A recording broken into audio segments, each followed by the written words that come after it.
ఆంధ్రప్రదేశ్ శాసనమండలికి ఉభయ గోదావరి జిల్లాల పట్టభద్రుల నియోజకవర్గం నుంచి స్వతంత్ర అభ్యర్థిగా మాజీ ఎమ్మెల్యే నల్లమిల్లి శేషారెడ్డి పోటీ చేస్తున్నారు.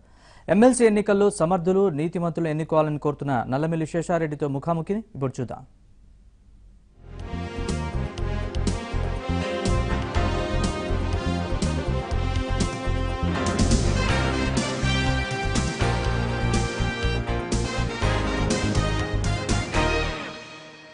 ప్రస్తుతం మనతో పాటుగా ఉన్నారు ఆదిత్య విద్యా సంస్థల చైర్మన్ నల్లమిల్లి శేషారెడ్డి గారు. ఉభయ గోదావరి జిల్లాలకు సంబంధించి పట్టభద్రుల ఎమ్మెల్సీ అభ్యర్థిగా ఇండిపెండెంట్ గా పోటీ చేస్తున్నారు శేషారెడ్డి గారు. ప్రస్తుతం మనతో పాటుగా ఉన్నారు శేషారెడ్డి గారు. ఇప్పుడు పదవిలో ఉన్నారు, ఒక ప్రజాప్రతినిధిగా ఉన్నారు అంటే ఎంత సంపాదించుకోవచ్చు అనే ఒక ఆలోచన కూడా చాలా మందిలో కనిపిస్తోంది. ఈ 5 ఏళ్ల కాలం ఉంది, లేకపోతే నేను ఎమ్మెల్సీగా 6 ఏళ్ల పదవీ కాలంలో నేను ఏం చేయొచ్చు, ఎంత సంపాదించుకోవచ్చు, నాకంటూ ఒక హోదా అనేది వస్తుంది అనే ఒక కాన్సెప్ట్ కూడా ఉంటుంది.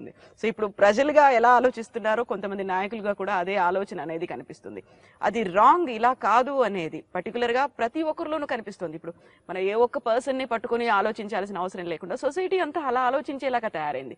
అలా కాదు అంటే ఏం చేయాలంటారు? మీకున్నటువంటి ఎక్స్పీరియన్స్ కావచ్చు, లేకపోతే మీరు ఇంతకాలం అబ్జర్వ్ చేశారు, సొసైటీని అబ్జర్వ్ చేశారు కాబట్టి ఏం చేస్తే ఆ మార్పు వస్తుందని మీరు అనుకుంటున్నారు?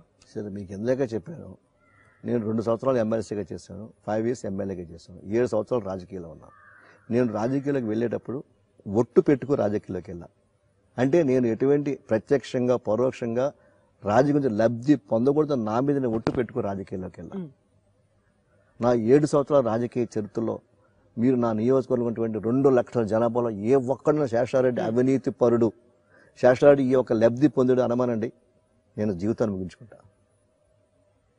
సో అంత అవినీతి రహితంగానే పరిపాలించాను.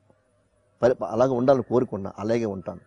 కాకపోతే దురదృష్టకరం ఏంటంటే ఈవేళ ప్రజల్లో కూడా కొంచెం మార్పు రావాలి, ఆలోచన సరళిలో మారవాలి. డబ్బులు తీసుకుని ఓటేసే పరిస్థితి కానప్పుడు మనం నాయకుడిని నిలబెట్టి అడగవచ్చు, కాళ్ళ పట్టుకు అడగవచ్చు.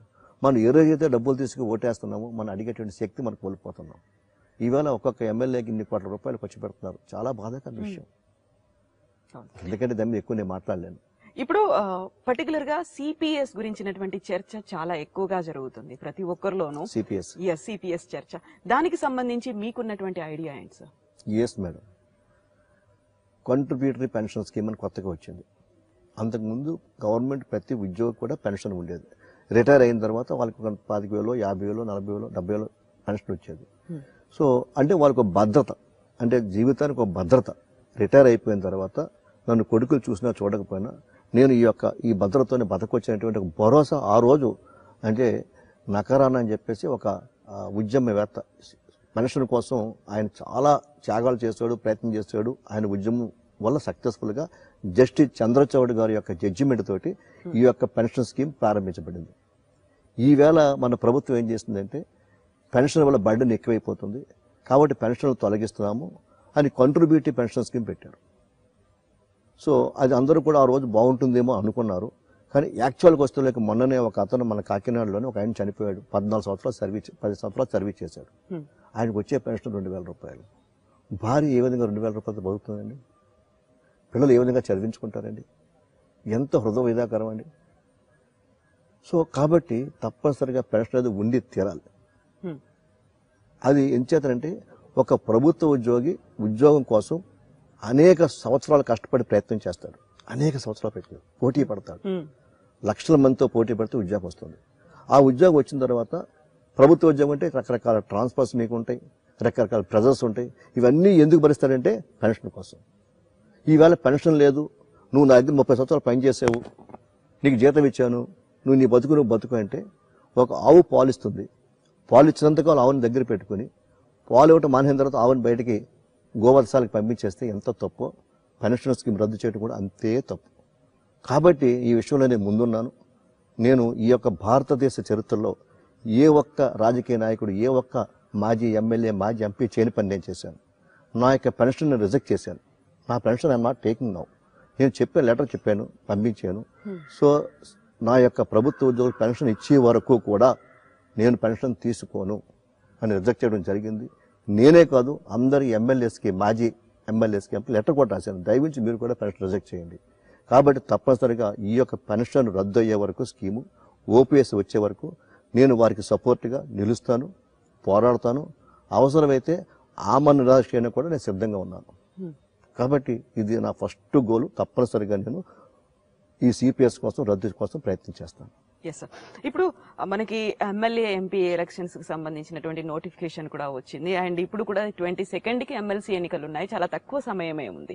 ఈ నేపథ్యంలో వాళ్ళందరినీ రీచ్ అయిపోయి మీకు ఏవైతే గోల్స్ ఉన్నాయో, మీకు ఏదైతే ఒక ఎజెండా అనేది ఉందో, మీరు ఏమైతే చేయదలుచుకున్నారో వాళ్ళకి ఎలా చెప్దామని అనుకుంటున్నారు సార్? మీరు వాళ్ళకి ఎలా కమ్యూనికేట్ చేయగలుగుతున్నారు? ఎందుకంటే వాళ్ళు వినేవాళ్ళు చాలా తక్కువ మంది అయిపోయారు. ఆలోచించే వాళ్ళు కూడా ఏమవుతుంది, ఏంటి, ఇన్ని రకాల ఎలక్షన్స్ ఉన్నాయి అనుకునేవాళ్ళు, సో మాకేంటి అనుకునేవాళ్ళు, ఎందుకు ఓట్ వేయాలనుకునేవాళ్ళు, వాళ్ళందరికీ మీరేం చెప్పదలుచుకున్నారు సార్?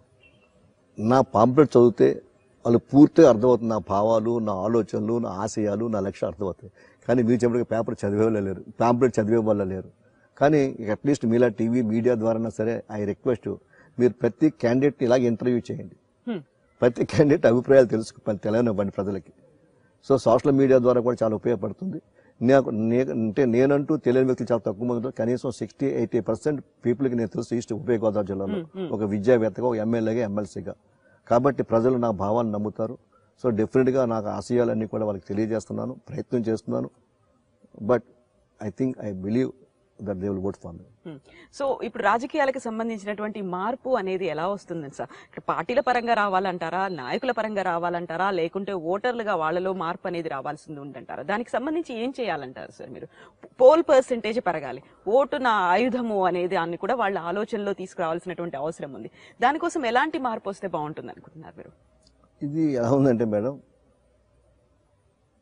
వాటర్లు తీసుకోవడానికి కాబట్టి నేను డబ్బులు ఇస్తున్నాను అని నాయకుడు అంటున్నాడు. వాళ్ళు ఇస్తున్నారు కాబట్టి మేము తీసుకుంటామని చెప్పేసి వాటర్ అన్నాడు. విత్తు ముందా చెట్టు ముందా అంటే దానికి మనం చెప్పలేం. కనీసం ఇద్దరిలోనే మార్పు రావాలి. అంటే ఒక నిజాయితీ గల వ్యక్తిని ఎన్నుకునేటటువంటి వాటర్ల దగ్గర ఉండాలి. అలాగే నా యొక్క సమర్థత ఓటేయమని చెప్పేసి నాలా చెప్తున్నటువంటి నాయకుడి దగ్గర ఉండాలి. ఈ ఇద్దరిలోనూ మార్పు వస్తేనే సమాజం మారుతుంది. లేదనుకుంటే మన స్వాతంత్రం వచ్చి 70 ఏళ్ళు అయింది. ఇంకో 70 ఏళ్ళు ఉన్నా మన దేశం ఇలాగే అభివృద్ధి చెందుతున్న దేశం ఉండిపోతుంది, కానీ అభివృద్ధి చెందిన దేశంగా మారదు. కాబట్టి మార్పు ప్రజల్లో రావాలి, నాయకుల్లో రావాలి. అందులో పర్టికులర్ గా చదువుకున్న వారిలో రావాల్సినటువంటి మార్పు, అవగాహన అనేది చాలా ఎక్కువగా ఉంది. అది లోపిస్తోంది. రాజకీయాలకు సంబంధించి చాలా వరకు దాన్ని ఒక రకమైన సెగ్మెంట్, లేకపోతే వాళ్ళకు ఉన్నటువంటి ఆలోచన దృక్పథాన్ని మార్చుకొని మన ఫ్యూచర్ కోసం అనే ఆలోచన ఎందుకు రాలేకపోతుంది? వస్తుందండి. ఇప్పుడు కేజ్రీవాల్ రాలేదండి. ఢిల్లీలో కేజ్రీవాల్ డబ్బులు ఇచ్చిన కేడా, ఏదో వెనక గ్రాండ్ సపోర్ట్ ఏమీ లేదు కదా. సో మనకి ఢిల్లీ ప్రజలు ఓటు ఆమ్ ఆద్మీగా మాత్రమే వచ్చింది. మిగిలిన చోట కూడా రావాలి, వస్తుంది. ఇవాళ నేను అదే చెప్తున్నా ప్రజలకి, నేను ఎటువంటి ప్రలోభాలు పెట్టను, ఎటువంటి కానుకలు ఇవ్వను, సమర్థతకు ఓటేయండి. నాకు ఓటు వేసిన సంతోషం, ఓటు వేయకపోయిన సంతోషం, బట్ సమర్థకు ఓటు వేయండి. ఇదే కోరుతున్నాను. చూద్దాం, let us start from here, east Godavari నుంచి స్టార్ట్ చేద్దాం. సో ఎటువంటి ప్రలోభాలకు పెట్టొద్దు, లొంగొద్దని నేను కోరుకుంటున్నాను.